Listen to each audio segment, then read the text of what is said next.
इसी खबर पर हमारे संवाददाता साहिल हमारे साथ जुड़ गए हैं। साहिल, जिस आरोपी शहबाज को पुलिस ने गिरफ्तार किया है, ये जानकारी मिल रही है कि राजधानी दिल्ली से संभल पहुंचा है। संभल के कोर्ट में इसने अपने आप को सरेंडर किया और उसके बाद इसकी गिरफ्तारी होती है। इसने हिंसा में जो तमंचा इस्तेमाल किया था वो भी बरामद किया जा चुका है।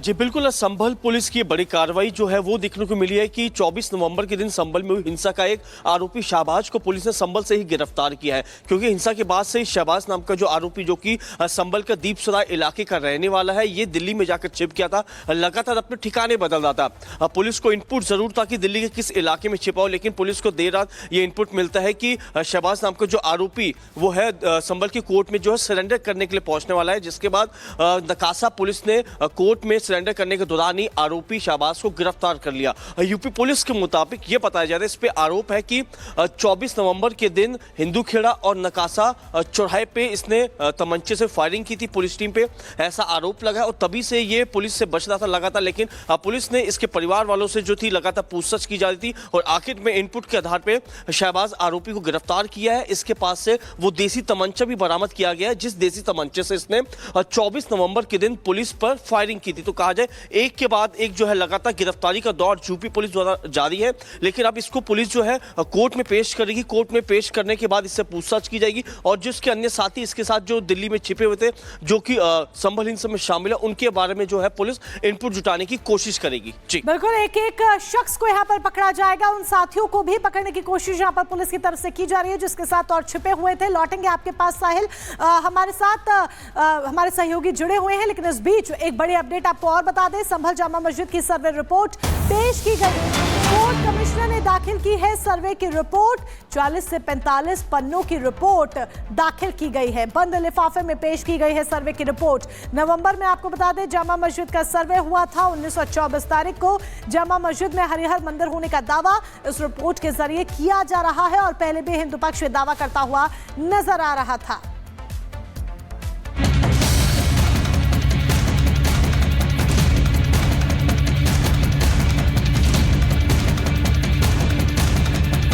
करीब 500 साल पुराने संभल का सच 1000 तस्वीरों से सामने आने वाला है।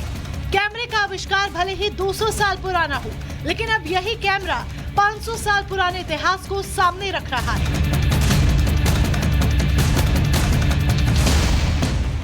संभल की शाही जामा मस्जिद, वो मस्जिद जिसे हरिहर मंदिर तोड़कर बनाए जाने के दावे और 2 सर्वे के बाद सुलगती सियासत और हिंसा के बाद बहुत कुछ संभल से लेकर दिल्ली तक घट चुका है।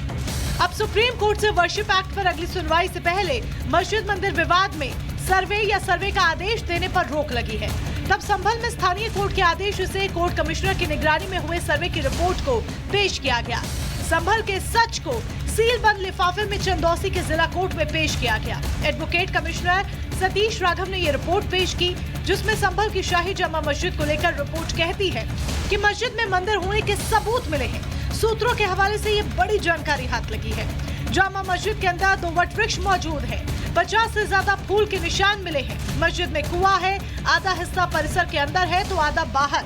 कुएं के बाहर वाले हिस्से को ढका गया है। मस्जिद के अंदर कमल की आकृति मिलने का दावा किया गया है। मस्जिद के गुंबद के हिस्से को सपाट कर दिया गया है। पुराने निर्माण में कुछ बदलाव किए गए हैं। मस्जिद के दरवाजों, झरोखों, अलंकृत दीवारों पर प्लास्टर लगाकर पेंट किया गया है। 40 से 45 पेज की हमारी रिपोर्ट है। उसमें सभी पिक्चर्स हमने जो फोटोग्राफी की है उसका पेन ड्राइव, फोटोग्राफी समर्थन में सब माननीय न्यायालय में सील लिफाफे में पेश कर दिया गया है। संभल की शाही जामा मस्जिद में स्नातन के जो सबूत मिले उसे 2 दिन के लंबे सर्वे के बाद प्राप्त किया गया। सर्वे के पहले दिन 19 नवंबर को 1.5 घंटे वीडियोग्राफी हुई। 24 नवंबर को करीब 3 घंटे की वीडियोग्राफी हुई। सर्वे रिपोर्ट में करीब 4.5 घंटे की वीडियोग्राफी दर्ज की गई। सर्वे के दौरान करीब 1200 फोटो लिए गए। सूत्र बताते हैं रिपोर्ट पेश करने में थोड़ा हेल्थ इशू आया था, फिर विंटर वेकेशन हो गया था और काफी फोटोग्राफी की गई थी। जो फोटोग्राफ प्राप्त हुए उसे डेवलप करने में, उसे देखने में, उसका इंटरप्रिटेशन करने में समय लगता है। हिंदू पक्ष का यह आरोप है कि बाबर के आदेश पर साल 1529 में संभल में हरिहर मंदिर तोड़ा गया और इसी की जगह पर जामा मस्जिद का निर्माण किया गया था। Bureau report, Republic Bharat.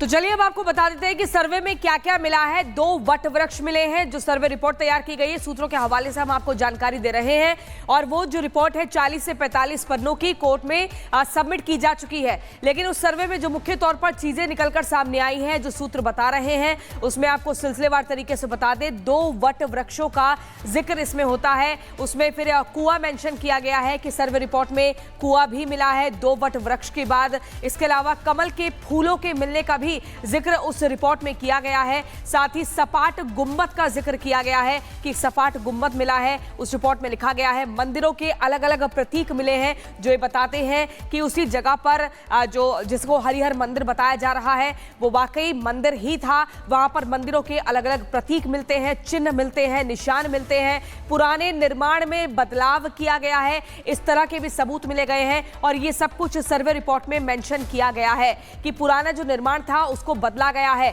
दीवारों दरवाजों पर पेंट किया गया है ताकि पूरी जो असलियत है उसको बदला जा सके। मंदिरों के प्रतीक मिले हैं, इस बात का जिक्र है सर्वे रिपोर्ट में। और इसी के चलते 40 से 45 पन्नों की एक मजबूत ठोस रिपोर्ट सबूतों के साथ तैयार की गई है, जिसको कोर्ट कमिश्नर ने पेश किया है। तो सर्वे में क्या क्या मिला है ये तो आपने जाना समझा। मस्जिद की सर्वे रिपोर्ट पेश हुई है। संभल जामा मस्जिद की सर्वे रिपोर्ट पेश की गई है। कोर्ट कमिश्नर ने ये सर्वे रिपोर्ट पेश की है। कोर्ट कमिश्नर ने दाखिल की है सर्वे की रिपोर्ट। चंदोसी कोर्ट में ये रिपोर्ट दाखिल की गई है। 2 चरणों में सर्वे को अंजाम दिया गया था। बंद लिफाफे में पेश की गई है सर्वे रिपोर्ट, यानी कि सच एक सीलबंद लिफाफे में बंद है। नवंबर में हुआ था जामा मस्जिद का सर्वे। जामा मस्जिद में हरिहर मंदिर होने का दावा लगातार किया जा रहा है, और यही एक बड़ी वजह है कि सर्वे भी हुआ। हिंदू पक्ष ने यहां पर मंदिर होने का दावा किया था, और उसी के बाद इस सर्वे को अंजाम दिया गया, और वही सर्वे की रिपोर्ट अब सीलबंद लिफाफे में कोर्ट में पेश कर दी गई है। और हमारे संवाददाता साहिल हमारे साथ लगातार बने हुए हैं। साहिल, सर्वे की जो रिपोर्ट है 40-45 पन्नों की, वो कोर्ट में सबमिट हो चुकी है, लेकिन सूत्रों के हवाले से पता लगता है कि उसमें मुख्य तौर पर जो बातों का जिक्र है, उसमें वट वृक्ष का जिक्र किया गया है, उसमें सपाट गुंबद का जिक्र किया गया है, कैसे निर्माण को बदला गया इस बात का जिक्र है, पेंट किया गया। मतलब जो हिंदू पक्ष का दावा था कि हरिहर मंदिर है, वो कहीं ना कहीं सर्वे रिपोर्ट साफ तौर पर दर्शाती है। जी बिल्कुल, सूत्रों की माने तो एएसआई की इनसाइड रिपोर्ट के मुताबिक ये पता चला है कि मस्जिद के अंदर जो है मंदिर होने के प्रमाण मिले हैं, क्योंकि जिन 2 दिनों के अंदर एएसआई की टीम ने जाके मस्जिद में सर्वे किया, लगभग 4.5 घंटे का वीडियोग्राफी किया गया। अब 1200 के आसपास जो है फोटो लिए गए हैं, तो उन तमाम फोटो वीडियोग्राफी में वो चीजें भी मौजूद हैं, वो चीजें भी दिख रही हैं, जिससे ये पता चलता है कि यहाँ पे कई सालों पहले जो था यहाँ पे मंदिर हुआ करता था। क्योंकि जैसे कि सर्वे रिपोर्ट में ये पता चला है कि मस्जिद जहाँ पे बना हुआ है वहां पे उसको पेंट किया गया, उसके स्ट्रक्चर को चेंज किया गया। पुराना कंस्ट्रक्शन, नए कंस्ट्रक्शन के जो सबूत हैं वो भी एएसआई की टीम को मिले। तो इससे ये बात तो जाहिर होती कहीं ना कहीं मस्जिद से पहले यहाँ पे मंदिर हुआ करता था, जो कि एएसआई की रिपोर्ट में भी ऐसा मालूम चल रहा है। लेकिन बीते दिन एडवोकेट जो कमिश्नर है उन्होंने यहाँ पे अपनी जो रिपोर्ट है लगभग 40 पन्नों की, वो चंदोसी कोर्ट में सबमिट कराई है। और अब कहीं ना कहीं अब फिलहाल ये देखने वाली बात हो कि आखिर किस तरीके इस केस को आगे बढ़ाया जाता है, क्योंकि जिन 2 दिनों के अंदर सर्वे हुआ उन दिनों के अंदर कई सारे खुलासे हुए। 50 से ज्यादा फूलों के जो निशान है वो भी वहां पे मिलते हैं। एक कुआं भी है जिसका आधा हिस्सा जो है मस्जिद के बाहर है, जो कि ढका हुआ है, आधा कुएं का हिस्सा जो है मस्जिद के अंदर है। तो तमाम ऐसी बातें जो है वो दावा जरूर कर रही हैं कि यहाँ पे मंदिर था। लेकिन एएसआई की सर्वे रिपोर्ट के मुताबिक भी अब ये कहीं ना कहीं जाहिर हो रहा है कि पहले यहाँ पे मंदिर था, और मंदिर के तमाम जो सबूत है वो भी कहीं ना कहीं दावा दे रहे हैं कि यहाँ पे मंदिर हुआ करता था। और अब इस रिपोर्ट को सबमिट किया जा चुका है। लेकिन अब ये देखने वाली बात होगी कि हिंदू पक्ष और विपक्ष जो है वो इस पूरे मामले में क्या कार्रवाई और क्या अपनी बात इस मामले में रखता है। जी साहिल, क्या कुछ अब रिपोर्ट के अंदर रखा गया है? ये तो सीलबंद लिफाफे में कैद हो गया है और ये बाद में ही खुलासा होगा, लेकिन सूत्रों के हवाले से एक एक बड़ी जानकारी निकलकर भी सामने आ रही है कि रिपोर्ट में आखिर क्या कुछ है और किस तरीके से मंदिर होने के प्रमाण मिले हैं। संभल में मस्जिद के सामने बन रही चौकी पर भी अफवाह फैलाने वालों पर पुलिस ने सख्त चेतावनी दी है। पुलिस ने कहा है कि अगर वक्फ के नाम पर अफवाह फैलाई गई तो कड़ी कार्रवाई होगी। ऐसा इसीलिए क्योंकि लगातार सत्यव्रत नगर चौकी का जो निर्माण किया जा रहा है उस पर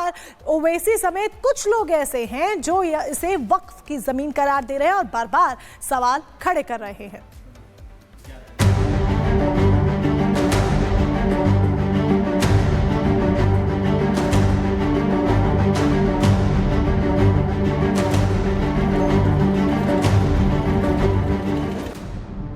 संभल हिंसा के बाद से संभल लगातार चर्चाओं में बना हुआ है। अब संभल का छुपा हुआ इतिहास भी धीरे धीरे सामने आ रहा है। बावड़ी से लेकर कुओं, कूपों, प्राचीन तीर्थों तक की खुदाई की जा रही है। इसी बीच संभल जामा मस्जिद के सामने पुलिस चौकी का निर्माण किया जा रहा है। पुलिस चौकी का निर्माण युद्ध स्तर पर हो रहा है। दिन रात निर्माण कार्य जारी है और पीएसी भी मौके पर तैनात है। वहीं पुलिस चौकी का निर्माण को लेकर सियासत भी तेज है। चौकी की जमीन को लेकर तमाम दावे किए जा रहे हैं, लेकिन प्रशासन ने साफ कर दिया है कि जिस जमीन पर पुलिस चौकी का निर्माण किया जा रहा है वो जमीन वक्फ की नहीं है और अगर कोई से वक्फ की जमीन बताएगा तो उसके खिलाफ सख्त कार्रवाई की जाएगी। जो सत्यव्रत चौकी बन रही है उसको एकदम क्लेरिफाई करना बहुत जरूरी है कि उस जमीन, वो जो जमीन है वो नगर पालिका की ही संपत्ति है, वो किसी भी व्यक्ति, पर्सनल व्यक्ति की या वक्फ की कोई संपत्ति नहीं है। ये नगर पालिका परिषद की संपत्ति है जहां पर पुलिस चौकी का निर्माण हो रहा है। जो चीजें दर्शाई गई हैं वो है ही नहीं वहां पे। और सबसे बड़ी बात, यदि कोई रजिस्टर्ड डॉक्यूमेंट होता तो भी हम आगे बढ़ते, और आवेदक ही नहीं आया है। तो जो भी व्यक्ति आएंगे उनकी चीज़ों का हम परीक्षण भी करेंगे, लेकिन प्राइमा फेसी जो फर्जी डॉक्यूमेंट है उसके कारण हम एक एफआईआर लॉन्च तो करेंगे। इससे पहले एमआईएम चीफ ओवैसी ने दावा किया कि पुलिस चौकी का निर्माण वक्फ बोर्ड की जमीन पर हो रहा है। उन्होंने एक्स पर लिखा, संभल की जामा मस्जिद के पास जो पुलिस चौकी बनाई जा रही है वो वक्फ बोर्ड की जमीन है, जैसा कि रिकॉर्ड में दर्ज है। इसके अलावा प्राचीन स्मारक अधिनियम के तहत संरक्षित स्मारकों के पास निर्माण कार्य प्रतिबंधित है। पीएम मोदी और सीएम योगी संभल में खतरनाक माहौल बनाने के जिम्मेदार हैं। ओवैसी ने अपने एक्स हैंडल पर कुछ दस्तावेज भी पोस्ट किए जिन्हें प्रशासन ने खारिज कर दिया।